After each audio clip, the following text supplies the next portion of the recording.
Please subscribe to Face TV Africa and turn the notification on. Face TV Africa, ẹ jọ̀ọ́ ẹ subscribe hete. Face TV was Swoby.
ṣe fàlejò ó ṣe dáadáa.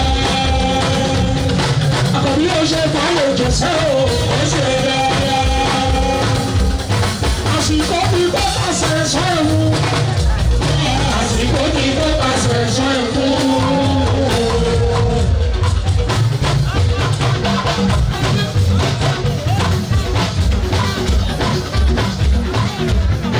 Àsìkò tí kò pàṣẹ sọ ẹ̀mú.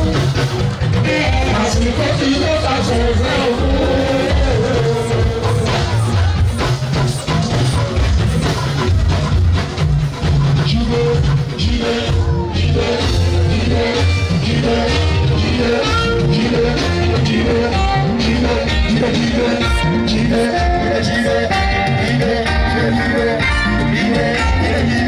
Ilé lọ́wọ́ ẹ̀ ló wà ọmọ sọ̀rọ̀.